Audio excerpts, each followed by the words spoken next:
पिछले कई सालों में पूरे देश में डेंगू के मामलों में इजाफा हुआ है। डेंगू का सही इलाज नहीं होने से यह घातक हो जाता है। डेंगू के शुरुआती लक्षण अक्सर दूसरी बीमारियों की तरफ इशारा करते हैं और इस वजह से लोग कंफ्यूज रहते हैं। आज हम बात करेंगे डेंगू क्या है और इससे कैसे करें बचाव।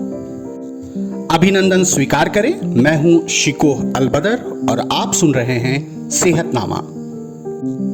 हम सभी जानते हैं कि डेंगू मच्छर के काटने से होता है और समय से इसके लक्षणों की पहचान करना बेहद जरूरी है। डेंगू बुखार होने पर बहुत अधिक भयभीत नहीं होते हुए इसका सही इलाज किया जाना चाहिए। डेंगू के गंभीर मामलों में प्लेटलेट्स में कमी आ जाती है। इस विषय पर हमने बात की स्वास्थ्य विभाग के डॉक्टर एहतेशामुल हक से। डेंगू एक वायरल बीमारी है जो मॉस्किटो मच्छर के मादा मच्छर के काटने से होता है और ये सभी मच्छर से नहीं होता है। ये एडिस जाति का एक मच्छर है जिसका स्पीशीज है एडिस इजिप्टाई या एडिस एल्बोपिक्टस। इस मच्छर की कुछ खासियत है। खासियत यही है कि साइज में जो और क्यूलेक्स एनोफिलीज मलेरिया फिलेरिया का जो मच्छर है उससे छोटा होता है और इस पर इसके बदन पर इस तरह का स्ट्राइप बना रहता है टाइगर की तरह। इसको टाइगर मॉस्किटो भी कहा जाता है और ये इसका जो हैबिट है वो डोमेस्टिक है, हम लोगों के साथ रहता है। ये नाली में और गंदे पानी में नहीं रहता है। ये घर में जो पानी जमा रहता है, मसलन कूलर का पानी हुआ, फूल का गमला है उसमें है, या कहीं पर पानी टायर में या किसी बर्तन में अगर पानी जमा हुआ है तो इसमें का लार्वा जो है इसमें पनपता है। और इसके काटने का समय भी जो है वो रात में नहीं, ये अक्सर ज्यादातर सूरज निकलने के 2 घंटा के बाद और सूरज गुरूब होने के 2 घंटा के पहले तक ये काटता है।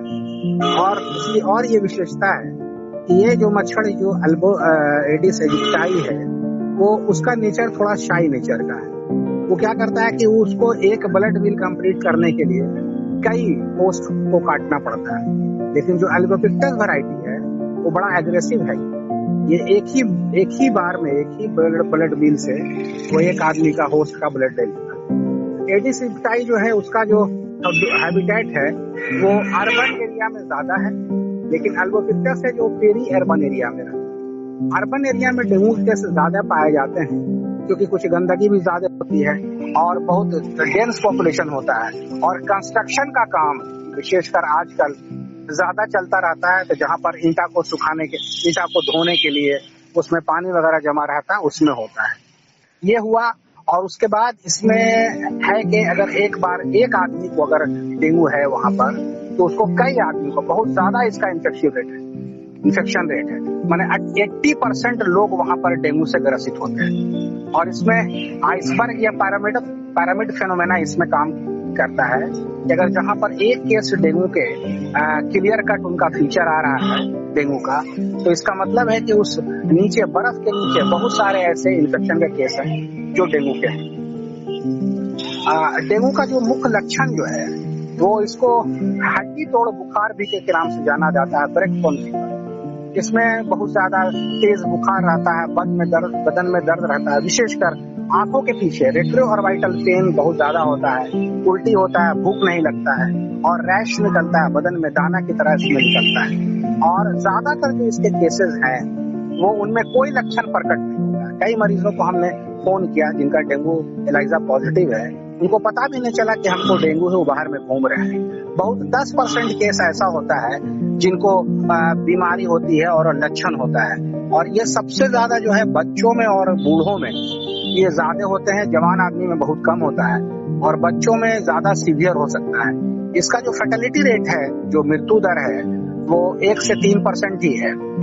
और इसमें जो जांच हम लोग कराते हैं वो 2 मुख्य रूप से है। एक सीबीसी का जांच कराते हैं, total blood complete blood count, जिसमें न्यूट्रोफिल काफी कम होता है। प्लेटलेट जिसकी संख्या 1.5 लाख से 2.5 लाख तक है उसको भी कम होने लगता है। और हम लोग अभी 2 तरह का, एक बाजार में आरडीटी किट अवेलेबल रहता है जो सिर्फ सस्पेक्ट करता है, एक प्रोबेबल केस है उसको सस्पेक्ट करता है, कंफर्म नहीं करता है। NS1 और IgM पॉजिटिव अगर हो जाता है, NS1 5 दिन के पहले पॉजिटिव होता है, और आईजीएम जो है 5 दिन के बाद से पॉजिटिव होना शुरू हो जाता है। अगर आईजीजी पॉजिटिव है, इसका मतलब है कि उसमें एंटीबॉडी उस बीमारी के अगेंस्ट बन गया है। और डेंगू का जो वायरस है वो 4 तरह का होता है, जिस तरह पोलियो में वायरस होता है 1, 2, 3, 4। अगर किसी एक से अगर उसका इन्फेक्शन हुआ तो उस वायरस, मान लीजिए 1 में अगर इन्फेक्शन हुआ तो वायरस 1 के अगेंस्ट जो है उसका इम्यूनिटी लाइफ लॉन्ग रहता है। लेकिन अगर दूसरे से हुआ तो उसमें दूसरे वायरस का जो इम्यूनिटी है वो 1-2 महीना ही रहता है। और सीवियर कब होता है? एक बार डेंगू का एंटीबॉडी बन गया, उसके बाद अगर दूसरा कोई डेंगू काटता है तो जितना बार डेंगू का इन्फेक्शन होता रहेगा उतना वो ज्यादा सीवियर होता रहेगा। कब हम समझेंगे कि डेंगू बहुत ज्यादा सीवियर हो गया? अगर बुखार नहीं उतर रहा है, उल्टी बहुत ज्यादा हो रही है और उसमें कहीं भी ब्लीडिंग मुंह से या कहीं किसी भी रास्ते से, पैखाना या पेशाब के रास्ते से या नाक से अगर ब्लीडिंग हो रहा है और प्लेटलेट अगर 20,000 से नीचे आ रहा है तो हम समझेंगे कि डेंगू बहुत ज्यादा सीवियर हो। या पेट में बहुत ज्यादा दर्द हो रहा है तो, या बेहोशी की तरह हो रही है तो उसमें तुरंत हॉस्पिटलाइजेशन की जरूरत पड़ती है।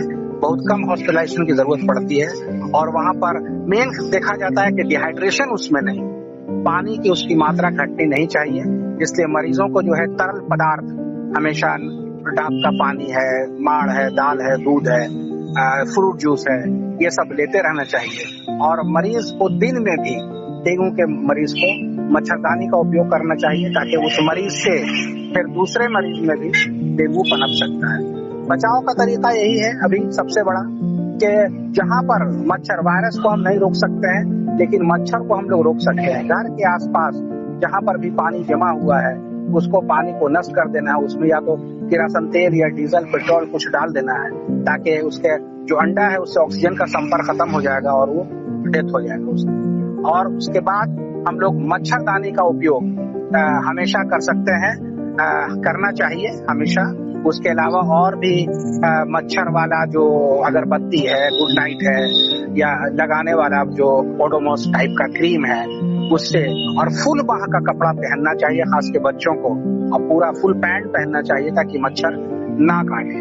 उसके अलावा जहां अगर शक हो तो इधर उधर बहुत पैसा लगता है किट का, प्राइवेट में लोग बहुत ज्यादा लेते हैं, शोषण करते हैं, तो मेडिकल कॉलेज में, गया में जैसे मेडिकल कॉलेज में एलाइजा का टेस्ट होता है, फ्री में होता है, और वही कंफर्मेटरी टेस्ट है। उसके बाद घर में डॉक्टर से संपर्क में रहना चाहिए।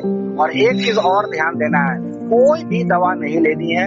अगर दर्द और बुखार है तो सिवाय पैरासीटामोल के कोई दवा नहीं लेनी है। पैरासीटामोल का डोज 15 मिलीग्राम पर केजी बॉडी वेट है, 1 किलो में 15 मिलीग्राम के हिसाब से 6-6 घंटा पर लिया जा सकता है। और इसके अलावा कोई दवा इसमें नहीं लेनी है। और पैनिक होने की आवश्यकता नहीं है।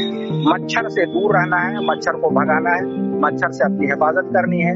उसके बाद आप टेस्ट जो है एलाइजा का टेस्ट कराना है और वहां पर डॉक्टर की सलाह माननी है। और विशेष परिस्थिति में सरकारी अस्पताल, सारे सरकारी अस्पताल में इसका कोई, चूंकि वायरल बीमारी है, इसका कोई स्पेसिफिक एंटीवायरल या कोई दवाई आती नहीं है, सिम्टोमेटिक इसका इलाज होता है। ORS दिया जाता है पीने के लिए, पैरासीटामोल दिया जाता है, और ज्यादा डिहाइड्रेशन होने पर नॉर्मल सलाइन या रिंगर लैक्टेट लगाया जाता है। डेंगू पर जानकारी देने के लिए आपका धन्यवाद। सेहतनामा में फिलहाल यहीं तक। उम्मीद करते हैं कि आपको यह एपिसोड पसंद आया होगा। हम फिर हाजिर होंगे। अपना ख्याल रखें।